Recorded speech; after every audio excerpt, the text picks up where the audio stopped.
شما که به مایکروسافت علاقه دارید، به سیسکو علاقه دارید، به حوزه امنیت شبکه علاقه دارید، با من همراه باشین تا بررسی بکنیم که ببینیم ایو انجین چیه، چرا شما باید ازش استفاده کنید و چطور میتونید اون رو نصب بکنید. با من تا آخر این ویدیو همراه باشید.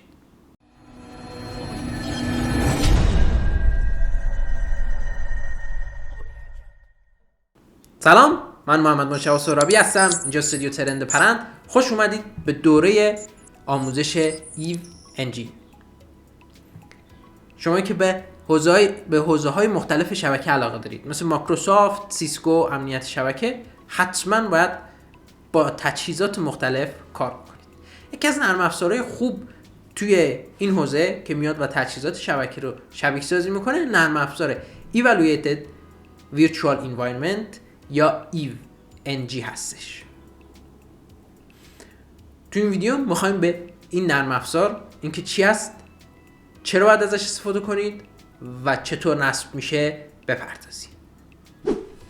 EVE-NG یک نرم افزار شبیه ساز تجهیزات و دستگاه‌های شبکه است. شما باهاش میتونید انواع روترها، سویچ‌ها و حتی فایروال‌های مختلف رو شبیه سازی کنید. روترهای میکروتیک، روترهای سیسکو، فایروال‌های مثل فورتیگیت، حتی سیتریکس نت اسکیلر هم میتونید باهاش شبیه سازی بکنید. از اونور میتونید ویندوز سرور روش اد بکنید، میتونید کالی لینوکس اد بکنید و خیلی کارهای دیگه میتونید با نرم افزار شبیه ساز ایو انجین انجام بدید. چرا باید ازش استفاده کنید؟ تا بتونید تمرینات خودتون رو انجام بدید که یک، اگر قرار آزمون‌های بین‌المللی شرکت کنید، برای اونها آماده بشید. دو، برای بازار کار آماده بشید. چطور میشه نصبش کرد؟ بریم با هم ایو انجین رو نصب بکنیم توی قسمت اول دوره آموزش ایو انجین. خب بیاید توی دسکتاپ VMware Workstation رو باز میکنیم. اگه نمیدونید چطور از VMware Workstation استفاده کنید، به پلیلیست VMware Workstation مراجعه کنید که چطور میتونید ازش استفاده کنید. اما اینجا ما میخوایم یک ماشین مجازی ایجاد بکنیم. نیو ویرچوال ماشین رو میزنیم، کاستوم ادوانس، ورکستیشن 17 نکست رو میزنیم، میگیم I will install the operating system later. چرا؟ چون اگه اینجا بخوایم از ما یوزرنیم، پسورد و اینها میخواد که نیازی نیست اینجا بدیم. پس اینو میزنیم، نکست رو میزنیم. خب میگه این چیه؟ میگیم این که لینوکس اوبونتو 64 بیتیه. نکست رو میزنیم. اسم ماشین رو میذاریم ایو انجی. کجا میخوای ذخیرش بکنیم؟ میگیم قراره بیایم توی دیس پی سی، توی دیتا یه دونه فولدر داریم ایو انجی ویه، اینجا قراره ذخیرش بکنیم. نکست رو میزنیم. چقدر قراره بهش پروسسور بدیم؟ 2 تا 4 تا. نکست رو میزنیم. چقدر رم میخوایم بهش بدیم؟ رم داریم به اندازه کافی، 32 گیگ بهش میدیم. کارت شبکه برش میخوایم انتخاب کنیم، میگیم فعلا انجام نده، ستینگ رو تغییر میدیم. نکست رو میزنیم. نکست اسکازی انتخاب میکنیم. نکست کرییت نیو ویرچوال دیسک و یه ویرچوال دیسک به عنوان مثال 300 گیگی ایجاد میکنیم. نکست رو میزنیم. کجا قرار این اتفاق بیفته؟ میگیم توی این VMDK رو اینجا بساز برام. نکست رو میزنیم. کاستومایز هاردور رو میزنیم. چرا؟ چون خب CD رو انتخاب نکردیم. یوز ایزو فایل ایمیج رو میزنیم. براوز میکنیم. برمیگردیم. فایل نصبی رو انتخاب میکنیم. این فایل از کجا میتونید دانلود بکنید؟ توی دیسکریپشن لینک وبسایت ایو رو براتون گذاشتم، میتونید برید از اونجا و آخرین نسخش رو دانلود بکنید. اد رو میزنیم. نتورک ادپتور رو میزنیم و فینیش. نتورک ادپتورمون هم میذاریم رو وی ام نت 0 که بریج به کارت شبکه سرورمون. بعد نهایت کلوز رو میزنیم. فینیش رو میزنیم. ماشین مجازی اینجا ایجاد شد. میایم و میبریم توی فولدر خودش و پاورانش رو میزنیم. خب این استال ایو کامیونیتی رو میزنیم. مراحل نصب رو با هم پیش میریم. قبل از اینکه به ادامه نصب بپردازیم، اگه این ویدیو رو خوشتون اومد از این ویدیو رو لایک کنید. اگه کانال ما رو سابسکرایب ندارید سابسکرایب بکنید، زنگوله رو بزنید که از بقیه ویدیوهای ایونجی مطلع بشین. ویدیوهای دیگه هم داریم مثل دوره آموزش جامع VCP DCV و آموزش اکسچنج سرور، از اونها با خبر بشین. این ویدیو رو برای دوستاتون به اشتراک بذارید که بتونن زیرساخت‌های شبکه‌ای رو اندازی بکنن به صورت مجازی و بتونن تمرین بکنن حوزه شبکه رو. یه قلب برام کامنت کنید که انرژی بگیرم، سوالی بود بنویسید یا تو کامنت ها جواب میدم یا براش ویدیو میسازم. خب زبان اون انتخاب میکنیم انگلیش. میگه مطمئنی؟ میگیم بله. خب میگه اینجا از DHCP اومدم و IP گرفتم. اوکیه، 1234 گرفته، میایم همینجا و تغییرش میدیم. اینتر ادیت IP رو میزنیم، اتوماتیک رو برمیداریم، میکنیم منوال. خب سابنتمون آدرسمون رو میدیم، سابنت 255 0 آدرس سنف 2 368 1. به عنوان مثال 60 بهش میدیم. گتویمون هم سنف 2 368 1 1.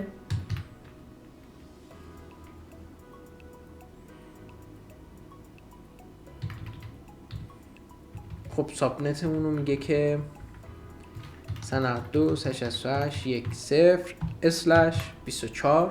سابنتتون رو اینجوری وارد بکنید. آدرس هم که 160. نیم سرورش سنف 2 368 1 50. میتونید 8 هم بدین، با کاما جدا میکنیم. 4224 4224 و 4 تا 8. سرچ دامینش هم trendparent.local. سیو رو میزنیم، دان رو میزنیم. پراکسی آدرس نیازی نیست، میگه اگه نیاز دارید انجام بدین، میگیم نیازی نداریم. اوکی رو میزنیم. این قسمت میگه قراره کل هاردو پاک کنیم، انجام بدم. میگه مطمئنی میخواید انجام بدید، میریم رو کانتینیو، اینتر رو میزنیم و شروع میکنه به نصب اوبونتو به همراه ایو NG.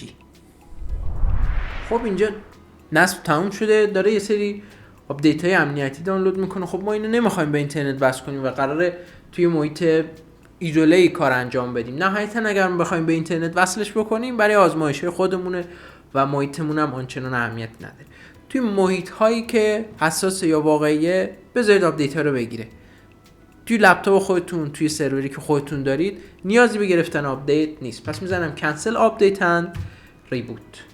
آپدیت رو کنسل میکنم و ریبوت رو انجام میدیم. میگه که اینستالیشن میدیا رو بردارید و اینتر رو بزنید. خب میایم اینجا کلیک راست میکنیم، ستینگ رو میزنیم و کانکتشو برمیداریم، اوکی رو میزنیم. اینتر ریستارت داره انجام میشه. خب اینجا آپاچی رو استارت کرده، وب اپلیکیشن سرور لینوکسی آپاچی استارت شده و داره ایو انجین رو هم ست میکنه و تنظیماتش رو انجام میده تا استارت بشه و ما بتونیم بهش دسترسی پیدا بکنیم. خب این وارنینگ رو اینجا دقت بکنید. neither Intel VTX or AMD V find. این چی میگه؟ این میگه که مجازی سازی روی این ماشین فعال نشده. برای نصب ایو انجین حتما باید سی پی تون مجازی سازیش رو فعال بکنید. سی پی ما مجازی سازیش فعال شده و اینتل VTX فعال شده، بخاطر همین ما میتونیم از VMware Workstation استفاده بکنیم. حالا برای اینکه اینتل VTX رو روی این ماشینم فعال بکنیم باید وارد تنظیمات بشیم، بیایم توی قسمت پروسسور و ویرچوالایز اینتل VTX رو تیکش رو بزنیم و اوکی رو بزنیم. خب وقتی ماشین روشنه نمیتونیم این کار رو انجام بدیم. پس وقتی نصب کامل انجام شد ماشین رو خاموش میکنیم، فعال میکنیم و دوباره ماشین رو روشن میکنیم. این نکته بود که خب ما توی نصبش یادمون رفته بود انجام بدیم. دقت بکنید که علاوه بر این که باید مجازی سازی روی سیستم خودتون فعال باشه که خب به تبع اگه فعال نباشه شما اصلا نمیتونید ماشینش رو بسازین، باید روی خود ماشین هم فعال بکنید که بعد بتونید ایمیج ها و اون سیستم عامل هایی که بهش اد میکنید رو روشن بکنید.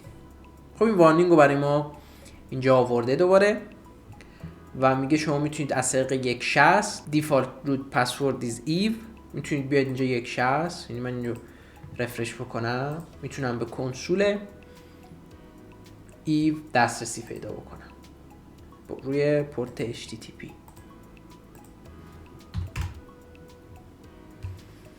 اینجا ایو ادمین رو میزنیم، پسورد ایو HTML5 کنسول، ساین این رو میزنیم و لاگین میکنیم به ایو. دوستان ایو رو ما نصب کردیم. دقت بکنید که من اینجا ساین اوت میکنم تا این کار رو انجام بدیم. اگر شما با این وارنینگ مواجه شدین که نیدر اینتل ویتیکس or AMD find، رو حلش اینه، ماشین رو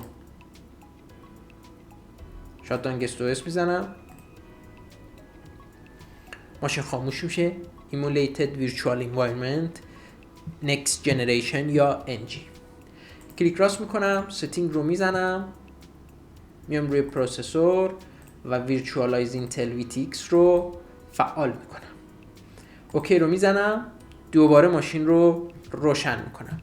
حالا که ماشین روشن شد دیگه اون وارنینگ از بین میره. خب دوستان، نصب با موفقیت انجام شد.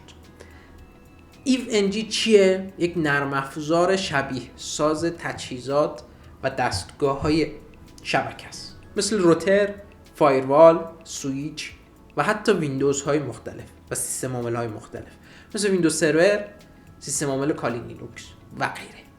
شما باش ایمیج های مختلف رو میتونید شبیه سازی بکنید. خب چرا باید از این نرم افزار استفاده کنید؟